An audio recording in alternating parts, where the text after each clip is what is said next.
"Seth, you've made another mistake in the documents." The voice of my female boss, Manager Chloe, echoed in the office. I immediately stood up and headed towards her desk. "Where's the mistake?" "The amount. The discount is supposed to be 15%, not 20%. But I checked with you about this the other day, Chloe, and you gave it the okay." "I don't remember giving the okay for that." "Don't blame your mistake on me. Correct it right away." Despite Chloe's insistence, I was sure she had given the okay. She's always like this. She changes her mind constantly and forgets what she says. But she always insists she's right and never backs down. Our bosses like her common in every company. "I'm sorry." Reluctantly, I apologized, went back to my desk, and began correcting the documents. "My name is Seth.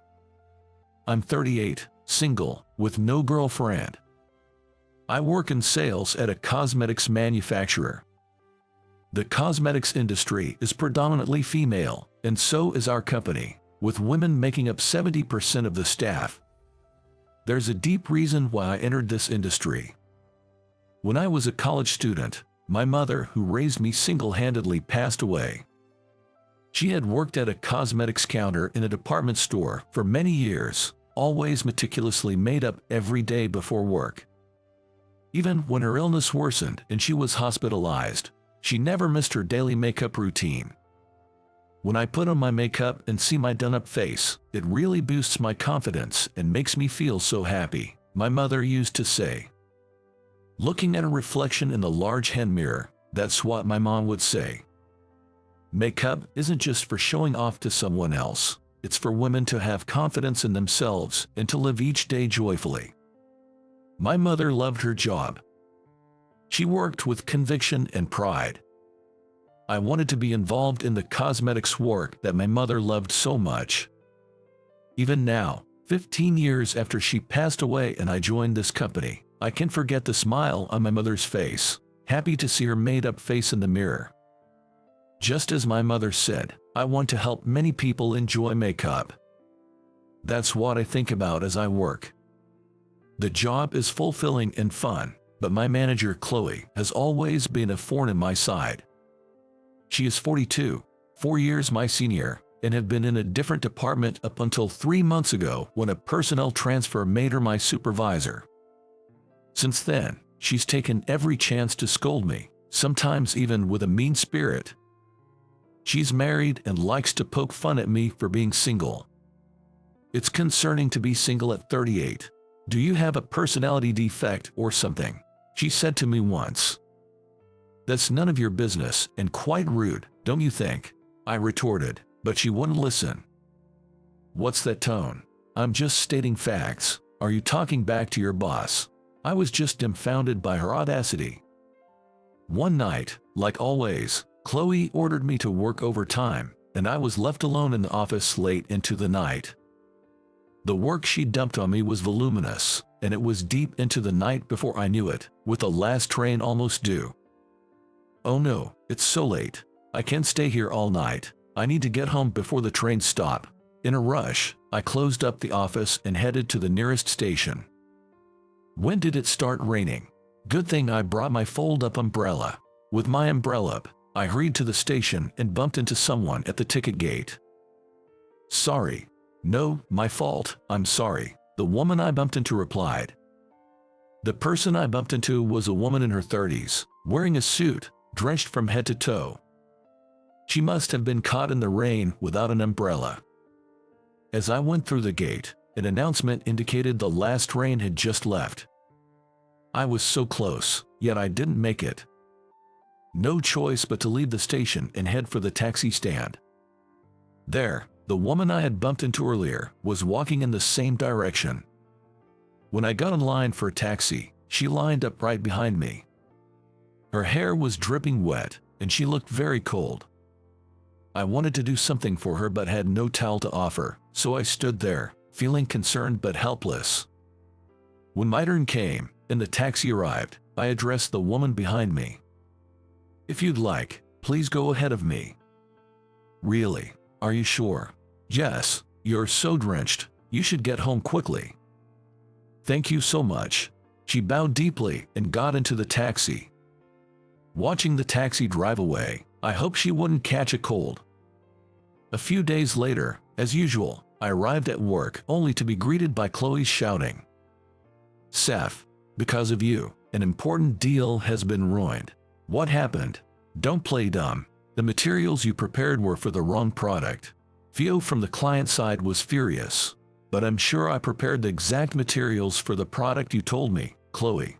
However, Chloe insisted it was my mistake and wouldn't budge. "Just prepare new materials right away. As soon as they're ready, we're going to apologize to them. I don't know if they'll forgive us, but hurry up." So, I had no choice but to redo the materials. Once ready, I headed to the client's company with Chloe. The company was the head office of a popular retail chain among young people. Chloe was presenting there to get our products placed in their stores. Theo, the person in charge, frowned upon seeing us. "If it's about yesterday's matter, we've already decided on another manufacturer. Please leave." "Please don't say that. Just take a look at the materials at least, please." With that, Chloe bowed her head. I bowed mine as well. "I'm terribly sorry about yesterday. We've prepared new materials. Please, take a moment to consider them." But Theo wouldn't even take the materials. "We don't need them. Just go back, please." That's when it happened. "President Tyler, how are you?" Theo suddenly bowed to someone behind us. I instinctively turned around, and there she was, the woman I had given my taxi to the other day. "You're the person from the other day." She looked at me with wide eyes. "President Tyler, do you know him?" Theo asked, and she nodded emphatically. That lady was the president of this company. I was stunned in disbelief. "This gentleman helped me out when I was in a lot of trouble," she said, looking at me again. Do you have a moment to spare?" she asked. "Yes, of course," I replied. I sent Chloe back first and followed the lady. She led me to the president's office. "Please come in," she invited me in. That's when she formally introduced herself. "I'm Hannah Tyler and the president of this company," she said. "I'm Seth from Candid Cosmetics." I introduced myself. We exchanged business cards. "I can't believe you're the president here. What a coincidence," I said. "It really is a surprise to meet you here again." I was quite startled, Hannah said, looking at the business card I had given her. "Seth, I would really like to thank you again for yesterday. Would you care to join me for dinner tonight?" she offered. "That's a bit much for just letting you go first in the taxi line," I said modestly.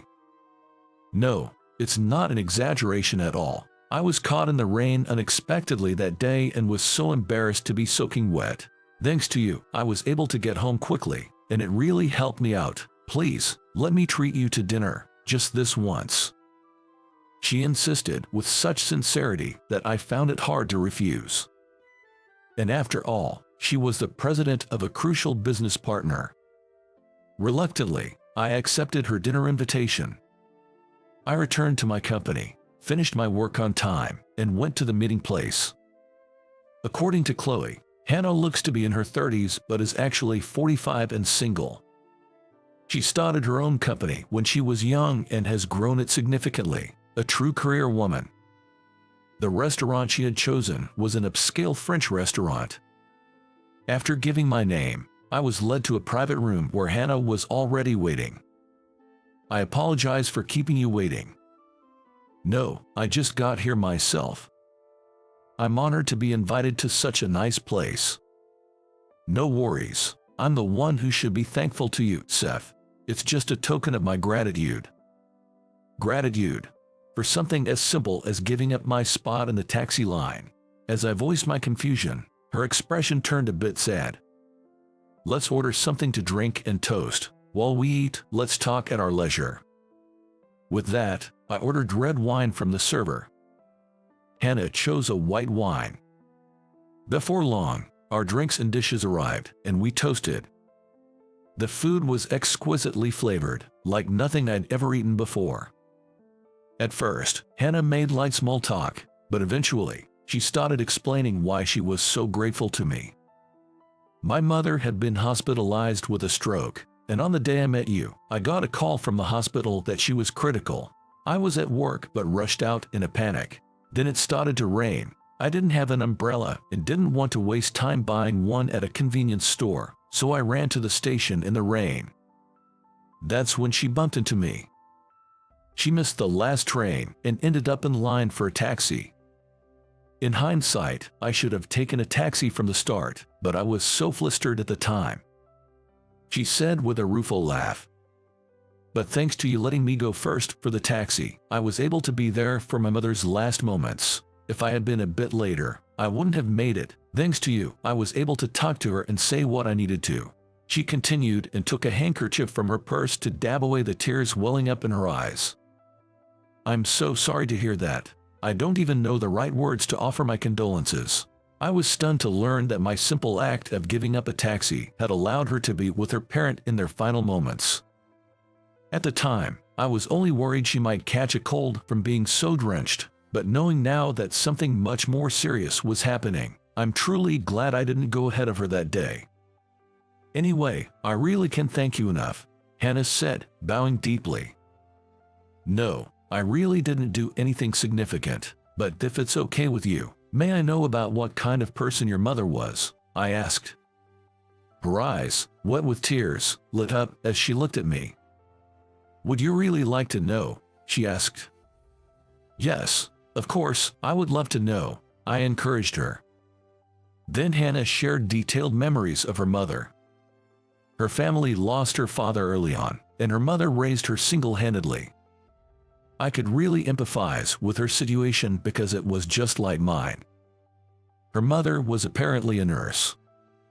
She would wake up early every day to make breakfast and lunch, and despite being tired after returning from work, she would still make dinner and take care of all the household chores like cleaning and laundry. As a child, she said she never saw her mother rest. Even on days when her mother felt unwell, she would take medicine and persevere. Seeing her mother's dedication, she was inspired to earn money and give her mother a comfortable life. At 28, she took a leap and started her own company, becoming a president. Her mother continued nursing until retirement and then supported her by taking care of the household. Why don't you hire a housekeeper with all the money you have?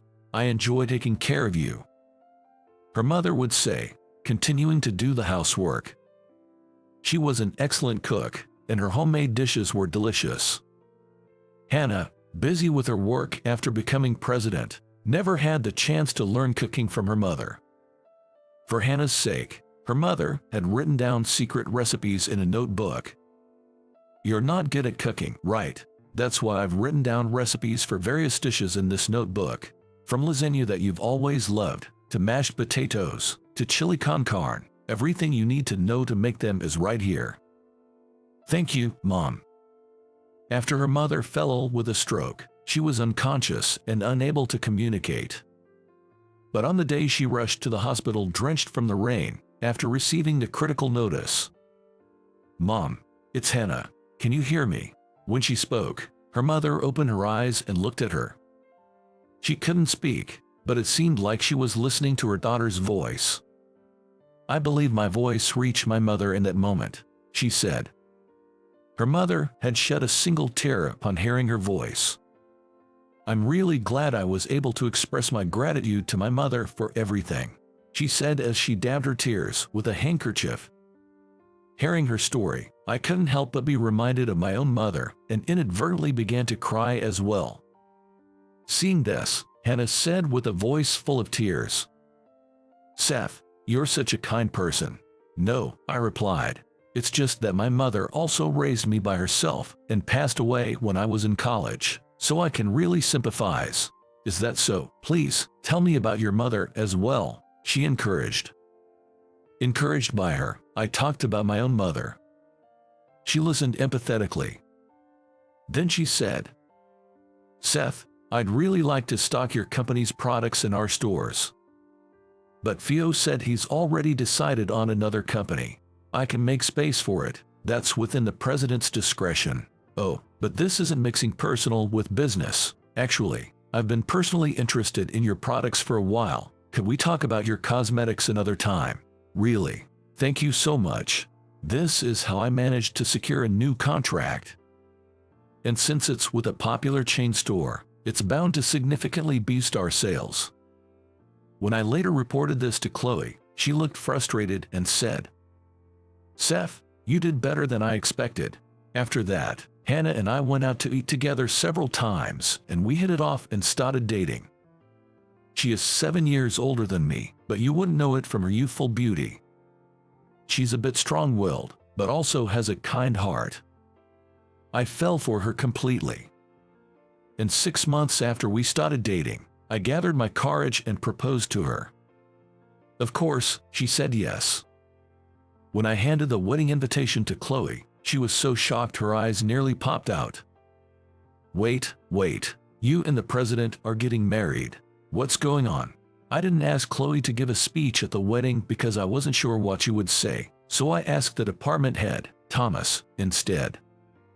Throughout the wedding, Chloe had a look of disbelief, and I couldn't help but laugh.